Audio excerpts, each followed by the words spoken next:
The Stanley Cup playoffs are so back, and today we're exploring the Wild Wild West, predicting which teams are going to be coming out of the first round of this year's postseason. What's up, guys? Welcome back to the channel. This is part 2 of my video predictions for the NHL Stanley Cup playoffs this year, an annual thing that I like to do on this channel where we break down each series and I give you guys my predictions for who's going to come out of each matchup.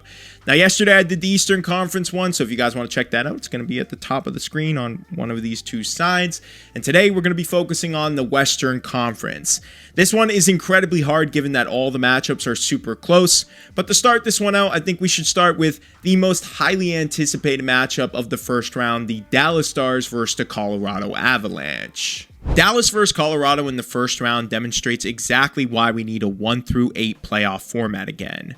Both of these teams, given their regular season success, deserve more of a cushion in the first round, but hey, it doesn't matter anymore. You got to play the guy in front of you. Now, this series is going to be very evenly matched, but the storylines are going to be incredible. Mikko Rantanen facing off against his former team. How will Dallas survive without Heiskanen in their lineup? Will Gabriel Landeskog join the Avs and get them to go on a deep cup run? Just pure cinema. Within these storylines, though, actually lies my pick for this matchup. I have the Colorado Avalanche winning in 6. The Stars are a better team, and earlier in the season, I truly did believe that, and if they were fully healthy, I still would believe that. But without Miro Heiskanen, they're going to have a tough time competing against the speed of the Avalanche. The Stars depth-wise usually outweigh any of their opponent, and it's usually a big strength of theirs. But competing against an Avalanche team that reloaded and matched nearly every move that Dallas made talent for talent, I just think they're going to have the edge in this one. Offensively, Colorado has the big names. Defensively, they have the better shutdown pairing and best defenseman in the series. And while I do believe Dallas has a better goalie by a slight margin, everything else, coaching, special teams, etc., it's nearly identical. And in the end, I just see Colorado pulling out on top. This one was so tough because my heart is telling me I want to pick Dallas, but my gut is saying Colorado, and I usually go with my heart and I'm wrong, so I'm sticking with my gut this year. I'm taking Colorado in 6, but I will give a little bit of a glimmer of hope here. If this series goes to 7, then I think that Dallas is going to pull this one out, but in my opinion, I think it's not going to go that deep given their injuries, and I think Colorado is going to come out on top in this one, winning the series in 6. Death, taxes, and the LA Kings and Edmonton Oilers competing in the first round. It's something we've all gotten used to, and it's something that's going to happen again this year for the 4th consecutive season. But this year, I think the results are going to be a little bit different. Going into the season, I had so much confidence and was backing the Oilers through and through. I liked their additions, but now in hindsight, they've all kind of underperformed.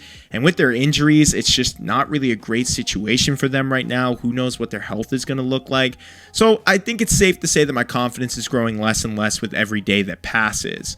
Plus, you got to couple that with the fact that the Kings are playing some of their best hockey since the two started going head-to-head over the past 4 years. And it's starting to look like this might be the year that LA pulls out.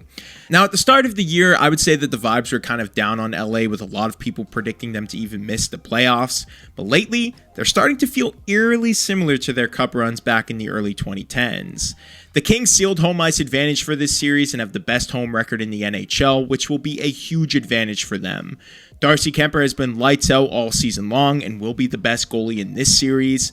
And while LA might not have those game-breaking forwards like Edmonton, what they do have is depth and consistency throughout their lineup. It's going to be a challenge, and I know I'm on more of the unpopular side here, but I got to take the Kings in 7. After I heard about Mattias Ekholm, I think people are underrating the effect that he has for this team and what he does for their defense.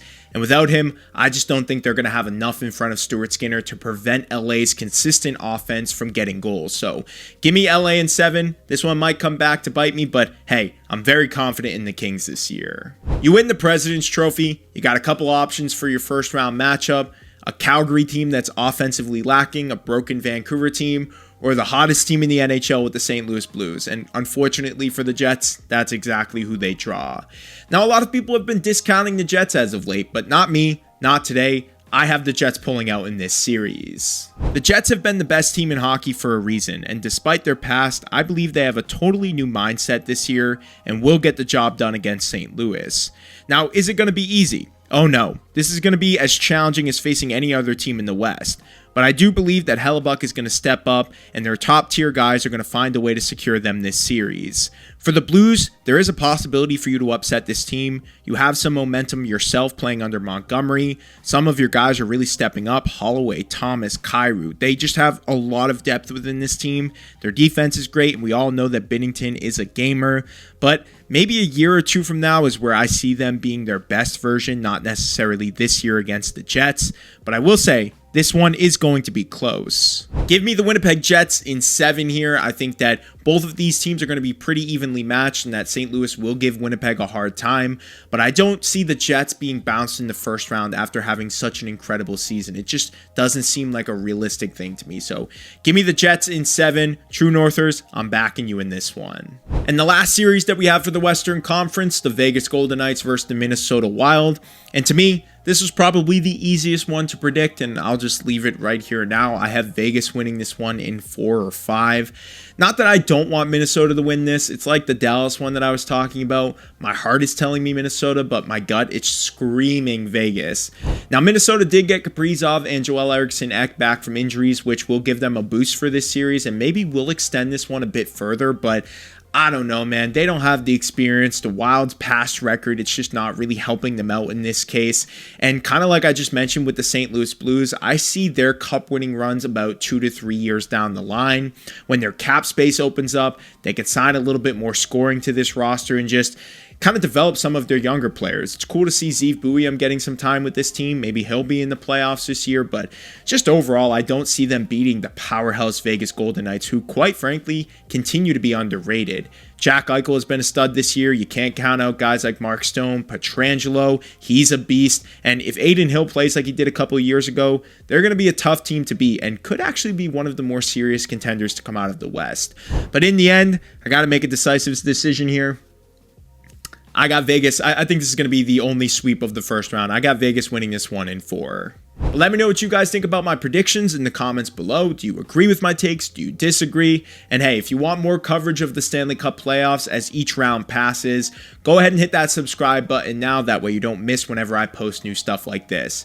Thank you guys as always for watching this video. I will see you guys in the next episode. Forgot to include this at the very end, but this is my final bracket for the 2025 playoffs. For those of you who don't know, I am a Boston Bruins fan, but because they're eliminated, I let you guys vote on who I should be rooting for this year, and the highest number of votes went to the Toronto Maple Leafs, so that's the team that I'm riding with. They are going to be my 2025 Stanley Cup champions. Comment who you have winning in your bracket below, and again, I'll see you guys in the next video.